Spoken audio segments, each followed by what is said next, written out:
Voici ici mon deuxième cours sur le relayage. Je vous conseille très fortement, avant de visionner cette partie-là, d'avoir déjà visionné la première partie que j'avais appelée relayage 1, présentation.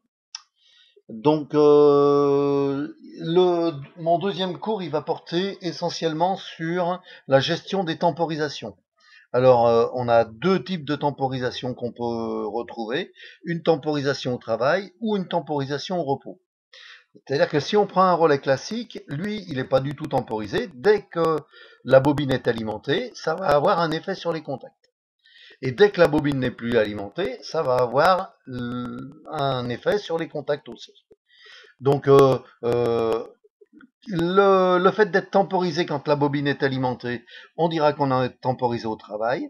Le fait d'être temporisé quand la bobine n'est plus alimentée, on dira qu'on est temporisé au repos.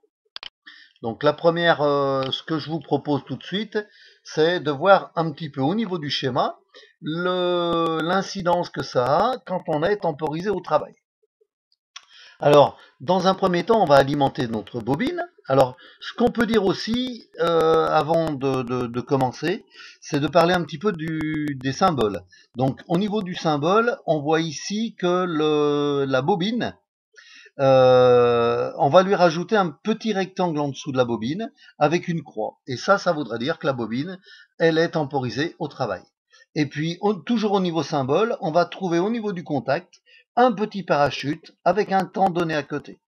Le parachute, il va empêcher le mouvement quand on monte. Donc, c'est pour ça qu'on dit qu'on est temporisé au travail, parce que le fait de monter, c'est bien la mise au travail de notre contact. Donc là, on est bien temporisé au travail et on a une temporisation de 5 secondes. Alors, qu'est-ce qui va se passer?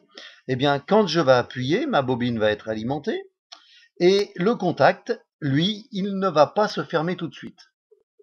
Puisqu'on est temporisé sur le travail, c'est à la mise sous tension de la bobine qu'on va être temporisé. Donc, notre contact, il va pas se fermer tout de suite. Il va attendre le temps qui est marqué là, c'est-à-dire 5 secondes, pour se mettre au travail. Et par contre, à la mise hors tension de la bobine, là, on va tout de suite se couper. Alors, je vais vous montrer déjà la mise sous tension de la bobine. Donc, dans un premier temps, tout est à zéro, et la bobine qui est là, et la lampe sont à zéro. Quand je vais alimenter, on va voir que la bobine va bien passer à 1. Par contre, la lampe, elle va rester à 0 puisqu'elle ne sera pas alimentée à cause du contact qui n'aura pas basculé. Donc voilà, ici on voit bien qu'on bascule très vite. Et là, on voit que on va basculer qu'au bout d'un certain temps, de 5 secondes, voilà. Et quand on a... Voilà, et donc c'est que à partir de là que notre lampe, elle passe à 1. Et de là à là, on aura eu 5 secondes. Alors, on va voir ce qui se passe au niveau de la temporisation NC, de la temporisation au travail NC. Donc, on retrouve le même symbole au niveau de la bobine, puisqu'on est toujours temporisé au travail. Et au niveau du contact, simplement, on a pris un contact NC, et on voit bien que le parachute, il empêche toujours le fait de monter. Et le fait de monter, c'est bien la mise au travail de mon contact. Simplement, au départ, ici, K1 n'est pas alimenté, puisqu'on n'a pas appuyé sur le bouton. Et par contre, L1, lui, elle est alimentée puisqu'on a un contact NC. Elle est commandée par un contact NC. Donc on voit bien que le courant y passe au départ. Donc quand on va appuyer sur le bouton, eh bien, si on avait un contact direct, le contact à ouverture qui est ici, il s'ouvrirait tout de suite. Mais comme on est temporisé, il ne va pas s'ouvrir tout de suite. Il va s'ouvrir qu'au bout d'un certain temps. Donc je vais vous montrer la petite animation. Donc dans un premier temps, K1 est à 0, L1 est à 1. Quand on ferme, eh bien L1 ne passe pas à 0 tout de suite. C'est vraiment qu'au bout d'un certain temps que ça passe à 0. Donc, je vous laisse repasser la vidéo aussi souvent. Et bien sûr, de là à là, on a une temporisation de 5 secondes, comme tout à l'heure. Alors maintenant, on va voir comment ça se passe au niveau d'une temporisation au repos. Alors au niveau d'une temporisation au repos, la première chose qui change, c'est le symbole. La petite croix qu'on avait dans le triangle, dans le rectangle, ici, là, elle n'existe plus. Maintenant, le rectangle, il est complètement noirci. Donc ça, c'est la première chose au niveau du symbole de la bobine. Et puis au niveau du symbole du contact, eh ben, simplement le parachute, il a inversé par rapport à tout à l'heure. Alors là, on est sur un contact NO. Donc qu'est-ce qui va se passer? Ben, quand je vais alimenter, mon contact, lui, il va basculer tout de suite puisqu'il n'est pas temporisé au travail.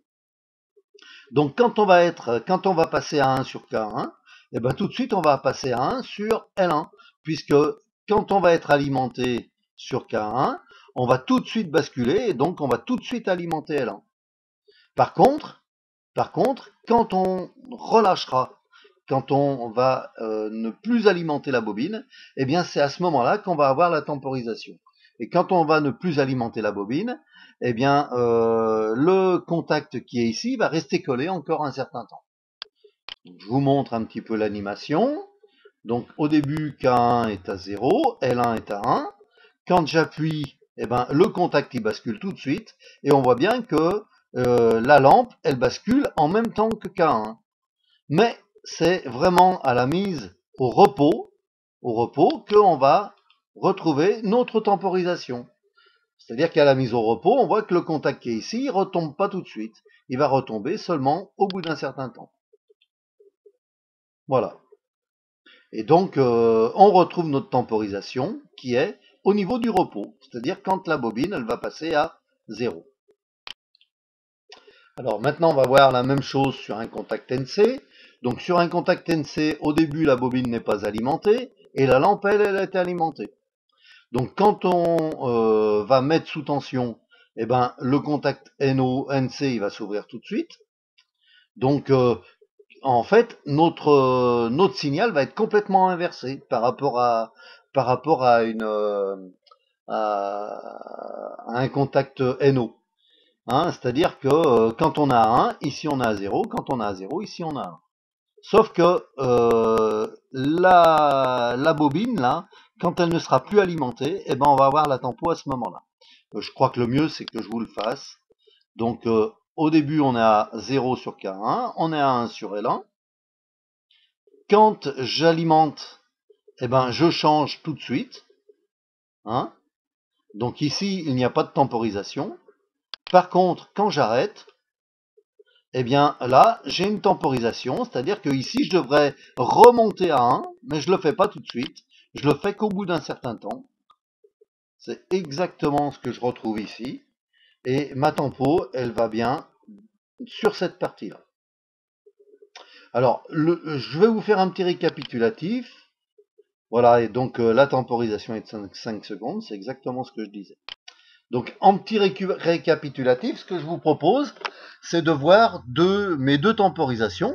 Donc là, j'ai une temporisation sur un K1 et une temporisation sur un K2. Et comment je vais faire pour construire mes chronogrammes? Eh bien, pour construire les chronogrammes, ce que je vais faire dans un premier temps, c'est que je vais regarder la forme de mes contacts. Donc ici, le contact, c'est un normalement ouvert, et là, le contact, c'est un normalement ouvert. Et quand le contact est normalement ouvert, eh bien, je vais dans un premier temps recopier exactement le schéma qui est ici. C'est-à-dire que je vais reprendre mon chronogramme et je vais le recopier sur tous les contacts à fermeture. Donc les contacts à fermeture, ils sont au niveau de L2 et de L4. Donc au niveau de L2 et au niveau de L4, je crée exactement le même chronogramme. Je le recopie. Et puis, au niveau des contacts à ouverture, ça va être le contraire. J'inverse mon signal. Donc du coup, quand j'inverse le signal, ça veut dire que quand je suis 0, je serai à 1. Quand je suis à 1, je serai à 0. Donc voilà, c'est ce que je fais là. Et c'est ce que je vais faire au niveau de L3. Ensuite, ce que je vais faire, c'est que je vais introduire mes temporisations.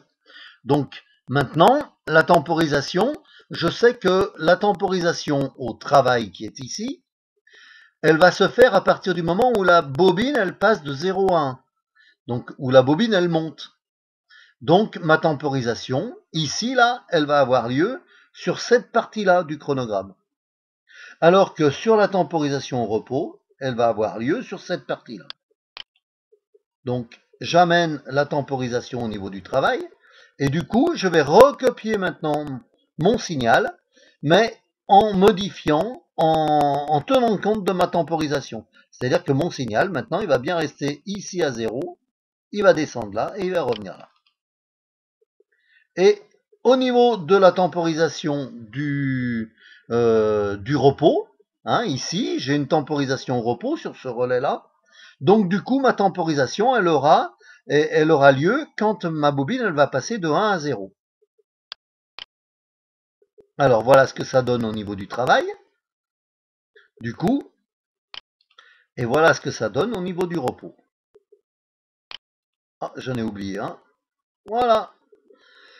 Eh bien, écoutez, exercez-vous à faire des chronogrammes chez vous, et puis nous en reparlerons en cours. Merci.